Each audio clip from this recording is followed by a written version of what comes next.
नमस्कार दोस्तों, स्वागत है आपका आज के मुख्य समाचार में, जिसमें सबसे पहली और बड़ी खबर में आपको बताएंगे कि उत्तराखंड में भाजपा पर लगे बड़े आरोप। सीएम धामी के इस कैबिनेट मंत्री पर आरोप, स्पीकर रहते वोटरों को 5 करोड़ बांटे, हाईकोर्ट ने थमाया नोटिस। इसी के साथ दूसरी बड़ी खबर में आपको बताएंगे कि भाजपा नेता किरीट सोमैया ने की INS विक्रांत के लिए जुटाए 50 करोड़ रुपए की हेराफेरी, शिवसेना नेता राउत का आरोप। तीसरी बड़ी खबर में जिक्र होगा कि झूठे वादों से चुनावी छल, फिर जनता पर ही लूट का बल, पेट्रोल डीजल और CNG की बढ़ती कीमतों को लेकर केंद्र पर कांग्रेस का हमला। चौथी बड़ी खबर में आपको बताएंगे कि कांग्रेस नेता बोले, गोडसे के विचारों को किसी हाल में स्थापित नहीं होने देंगे, निकालेंगे गांधी संदेश यात्रा। और पांचवी बड़ी खबर में जिक्र होगा कि महंगाई का एक और झटका, फिर बढ़ेंगे दूध के दाम, अमूल के MD ने बताई वजह। दोस्तों, हर एक खबर की गहराई में आपको ले जाएंगे, लेकिन उससे पहले अगर आप भी बढ़ती महंगाई के लिए भाजपा का विरोध करते हैं तो वीडियो को लाइक करके समर्थन दर्ज कराइए। चैनल पर नए हैं तो लाल बटन को दबा के चैनल को सब्सक्राइब कीजिए और घंटी बजाकर कमेंट में लिखिए जय हिंद।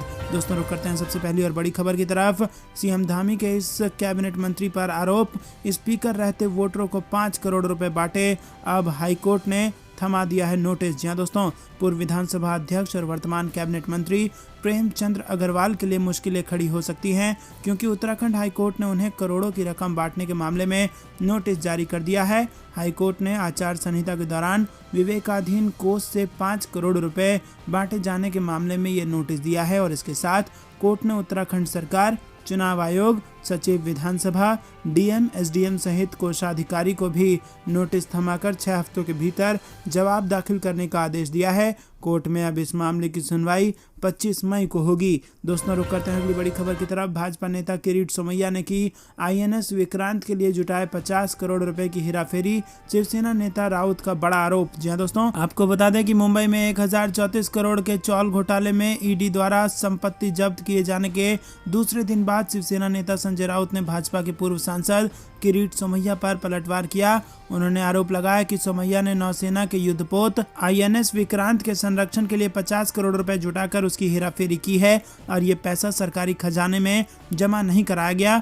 दिल्ली में एक प्रेस कॉन्फ्रेंस पर राउत ने इस मामले को CBI, ED व आयकर की जांच के लिए एकदम उपयुक्त बताया और राउत ने कहा कि 1971 में पाकिस्तान के खिलाफ जंग में युद्धपोत विक्रांत समेत भारतीय नौसेना ने अहम भूमिका अदा की थी, लेकिन जब इस युद्धपोत की हालत खस्ता हो गई तो उसका रखरखाव करना मुश्किल हो गया, तो उसे संग्रहालय बनाने का अभियान शुरू हुआ था और इस काम के लिए 200 करोड़ रुपए की जरूरत थी।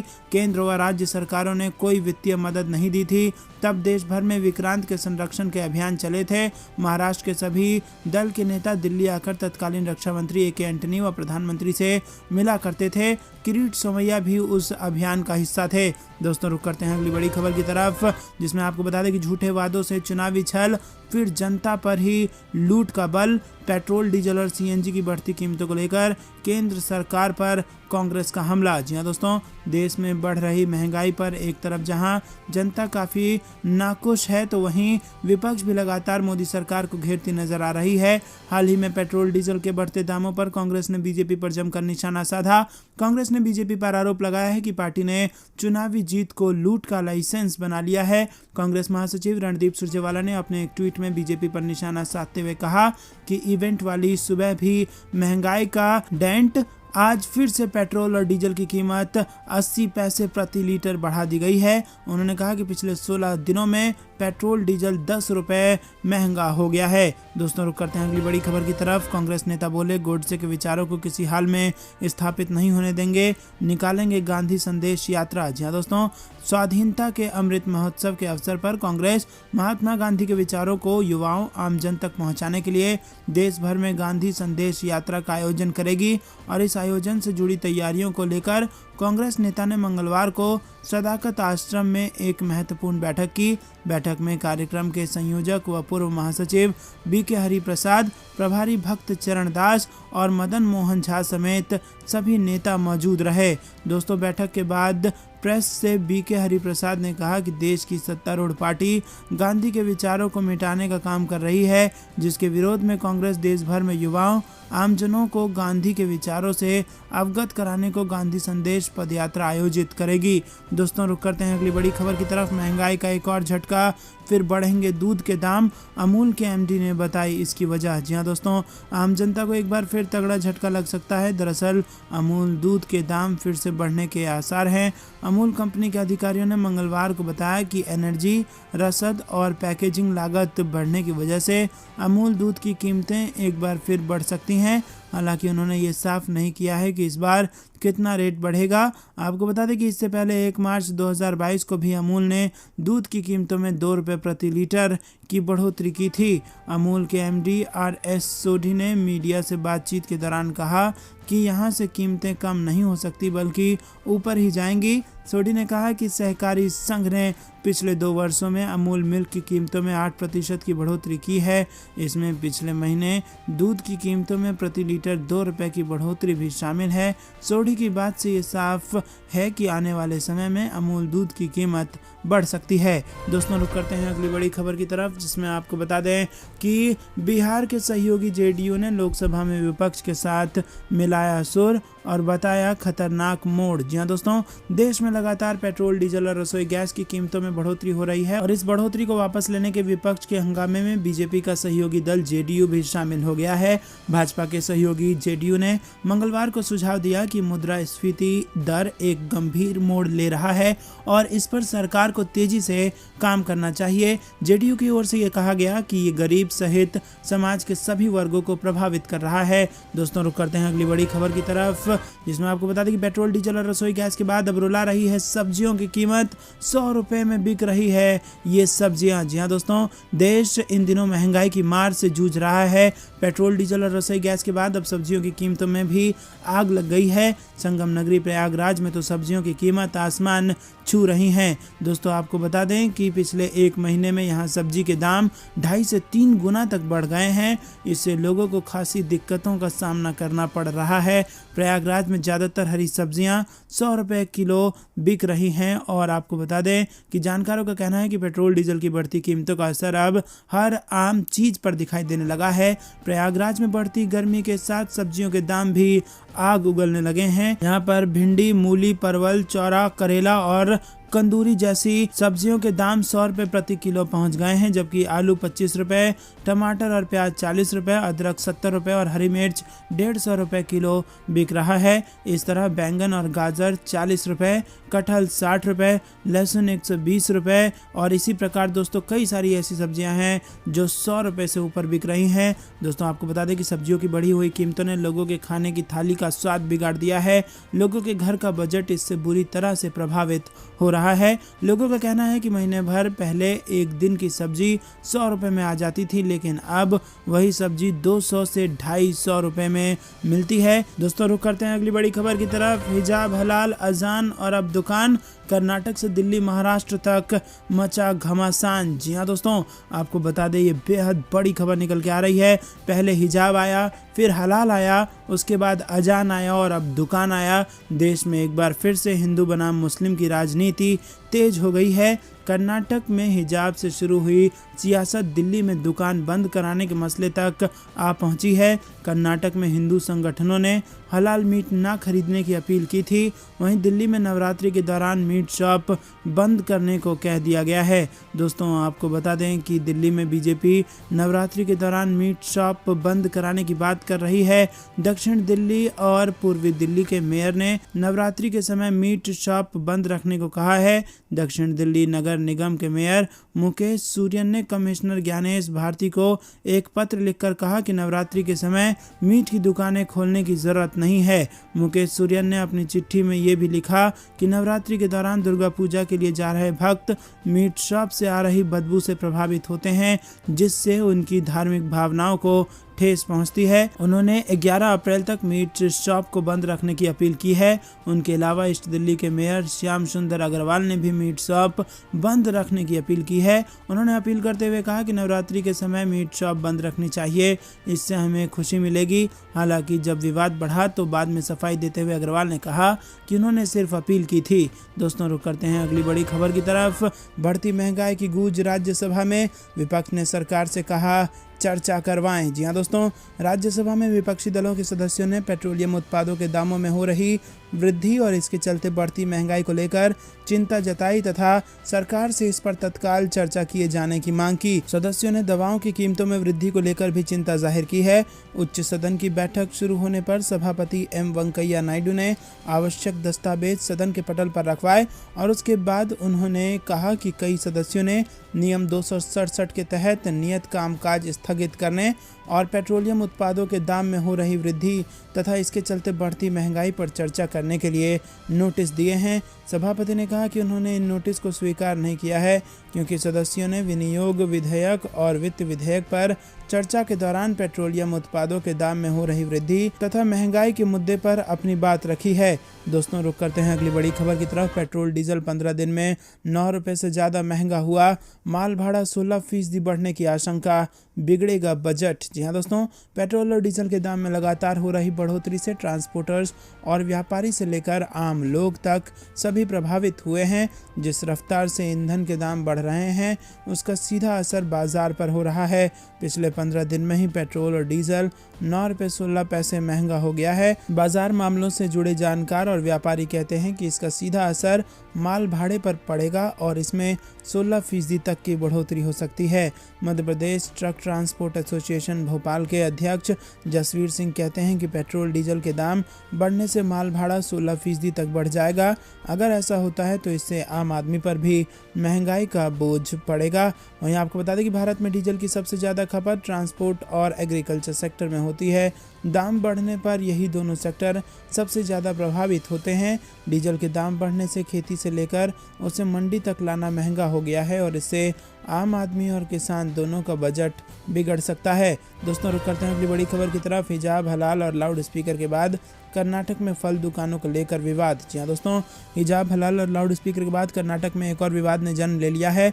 राज्य के कुछ हिंदुत्ववादी संगठनों ने हिंदुओं से अपील की है कि वो फल बेचने के व्यापार में उतरें क्योंकि इस व्यापार पर मुसलमानों ने कब्जा जमा रखा है। हिंदू जन जागृति समिति ने मंगलवार को कहा कि फल बेचने वाले ज़्यादातर मुसलमान हैं और उन्होंने पूरी मार्केट पर कब्जा जमाया हुआ है। ये लोग कई पीढ़ियों से फल बेच रहे हैं, इसीलिए नए फल व्यापारियों के लिए अपना व्यापार चलाने में दिक्कत हो रही है। समिति ने आगे कहा कि हम नहीं कह रहे हैं कि आप किससे सामान खरीदें, आपका जिससे मन करता है उससे सामान खरीदें। हम बस ये चाहते हैं कि फल के व्यापार में हिंदू भी शामिल हो। समिति ने कहा कि हम सरकार से भी गुजारिश करते हैं कि वो इस काम से गरीब फल व्यापारियों की इस काम में मदद करे। दोस्तों, रुक करते हैं अगली बड़ी खबर की तरफ। बाला साहेब ठाकरे का चेला हूँ, गोली मार दो पर झुकूंगा नहीं, ईडी के एक्शन पर भड़के संजय राउत। जी दोस्तों, शिवसेना के नेता संजय राउत ने प्रवर्तन निदेशालय की कार्रवाई पर तीखी प्रतिक्रिया दी है। उन्होंने ईडी की ओर से अपने फ्लैट और प्लॉट कुर्क किए जाने को लेकर कहा कि भले ही मुझे ही गोली मार दी जाए या फिर जेल भेज दिया जाए, मैं चुप नहीं बैठूंगा। संजय राउत ने कहा कि मैं बाला साहेब ठाकरे का चेला हूं और झुक नहीं सकता। संजय राउत ने कहा कि प्रॉपर्टी का मतलब आखिर क्या होता है?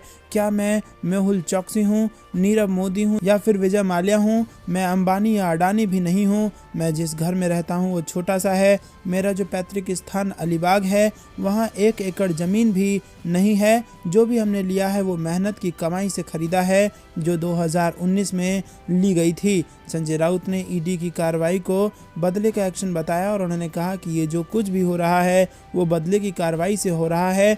मुझे पहले ही धमकियां मिल रही थी कि यदि आप महाराष्ट्र की सरकार गिराने में सहयोग नहीं करेंगे तो फिर केंद्रीय एजेंसियों की कार्रवाई होगी। बेहद तल्ख अंदाज में दिख रहे शिवसेना के राज्यसभा सांसद ने कहा कि हम डरने वाले नहीं हैं, चाहे हमें गोली मार दो, प्रॉपर्टी जब्त कर लो या फिर जेल भेज दो। संजय राउत बाला साहेब ठाकरे का चेला है, चुप नहीं बैठेगा और आप लोगों की पोल खुलता रहेगा। 2 सालों से कार्रवाई चल रही है लेकिन मैं चुप नहीं बैठा। अब जिसे फुदकना है फुदकता रहे, नाचता रहे। आने वाले दिनों में पता चल जाएगा कि आखिर सच क्या है। दोस्तों रुक करते हैं अगली बड़ी खबर की तरफ। ईडी की बड़ी कार्रवाई, केजरीवाल के मंत्री सत्येंद्र जैन के परिवार और फर्मों की संपत्ति कुर्क। सीबीआई ने दर्ज किया था मामला। जी हाँ दोस्तों, अरविंद केजरीवाल सरकार में मंत्री सत्येंद्र जैन के खिलाफ प्रवर्तन निदेशालय ने कार्रवाई की है।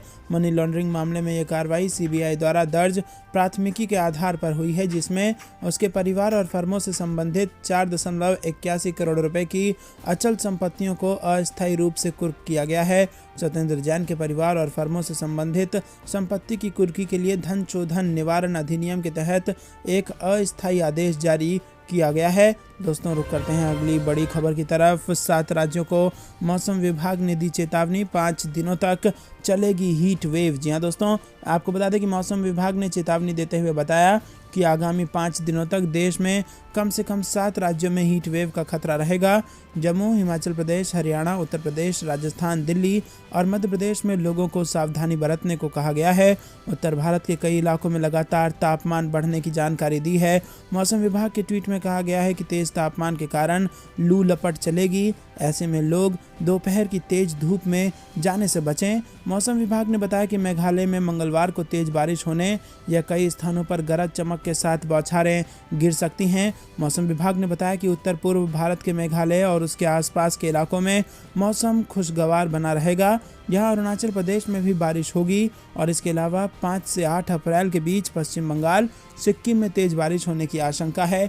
मौसम में बदलाव के कारण बंगाल की खाड़ी में दक्षिण पश्चिम में तेज हवाएं चलेंगी और इसमें हवा की गति 45 से 55 किलोमीटर प्रति घंटा रह सकती है। और इधर मौसम विभाग ने चेतावनी जारी करते हुए कहा है कि दक्षिण पश्चिम बंगाल की खाड़ी और श्रीलंका की ओर वाले तटों पर नौका आदि की गतिविधि न हो। दोस्तों रुक करते हैं अगली बड़ी खबर की तरफ। पप्पू यादव ने की चिराग पासवान से मुलाकात, जाप प्रमुख ने भाजपा को लेकर कही ये बड़ी बात। जी हाँ दोस्तों, जाप सुप्रीमो पप्पू यादव ने मंगलवार को लोजपा रामविलास चिराग पासवान के पटना स्थित घर पर मुलाकात की और इसी के साथ आपको बता दें कि मुलाकात के दौरान उन्होंने 12 जनपद को खाली कराए जाने के तरीके पर दुख जताया। उन्होंने कहा कि रामविलास मेरे पिता समान थे, हम लोगों ने काफ़ी लंबे समय तक साथ राजनीति की और ऐसे में उनकी तस्वीर को सड़क पर फेंका हुआ देखना दुखदाई रहा। उनकी तस्वीर को जमीन पर फेंकना दलितों का अपमान है। पप्पू यादव ने कहा कि हम लोगों की मेंटालिटी एक जैसी है, हम लोग आपस में भाई हैं और हमेशा रहेंगे। दोस्तों रुक करते हैं अगली बड़ी खबर की तरफ। नवरात्रों में मांस पर प्रतिबंध, ओवैसी ने पीएम मोदी को घेरा, बोले मांस अशुद्ध नहीं है, ये लहसुन और प्याज जैसा ही भोजन है। जहां दोस्तों 9 दिन तक चलने वाले नवरात्रि उत्सव के दौरान भाजपा शासित दक्षिणी दिल्ली नगर निगम द्वारा मांस की दुकानों को बंद करने की कार्रवाई को लेकर AIMIM अध्यक्ष असदुद्दीन ओवैसी ने प्रधानमंत्री मोदी को घेरा है। दरअसल आपको बता दें कि SDMC के मेयर मुकेश सुरियान ने सोमवार को नगर निगम के आयुक्त को पत्र लिखकर नवरात्रि उत्सव के दौरान उनके अधिकार क्षेत्र में आने वाली मांस की दुकानों को बंद करने के लिए आवश्यक कार्रवाई करने को कहा है। दक्षिण दिल्ली नगर निगम के मेयर की चिट्ठी पर AIMIM नेता ओवैसी ने तीखी प्रतिक्रिया देते हुए ट्वीट कर कहा कि मोदी बड़े उद्योगपतियों के लिए ईज ऑफ डूइंग बिजनेस और अपने वैचारिक गुर्गों के लिए कट्टरता में ईज ऑफ डूइंग चाहते हैं और मांस की दुकानें बंद करने से होने वाली नुकसान की भरपाई कौन करेगा। मांस अशुद्ध नहीं है, ये सिर्फ लहसुन या प्याज जैसा ही भोजन है। अगर लोग मीट खरीदना नहीं चाहते तो सिर्फ 99% नहीं 100% लोगों के पास मांस नहीं खरीदने का विकल्प है। तो दोस्तों आपको बता दें कि ओवैसी चाहते हैं कि इसको लोगों के विकल्प पर छोड़ देना चाहिए। अगर लोग नहीं खाना चाहेंगे तो खुद ही नहीं खरीदेंगे, इसको बंद करवाना गलत है। आपको क्या कुछ लगता है कमेंट में जरूर बताइए। रुक करते हैं अगली बड़ी खबर की तरफ। समाजवादी पार्टी के अध्यक्ष अखिलेश यादव ने मंगलवार को लगातार बढ़ती कीमतों के मुद्दे पर बीजेपी पर निशाना साधा। उन्होंने महंगाई के मुद्दे पर भारतीय जनता पार्टी पर आरोप लगाते हुए कहा कि ये एक कंपनी बन गई है जो बढ़ी हुई लागत का पैसा जनता से वसूल कर रही है। उन्होंने अपने आधिकारिक ट्विटर हैंडल पर लिखा कि आज के महंगाई के दौर में कंपनियां बढ़ती हुई लागत जनता से वसूल रही हैं और अपना लाभ कम नहीं कर रही हैं। लोकतंत्र में सरकार की भूमिका राज करने की नहीं बल्कि ऐसी नीतियां बनाने की होती है जो जनहित के लिए नियंत्रण रखे और जिससे कोई जनता का शोषण उत्पीड़न ना कर सके।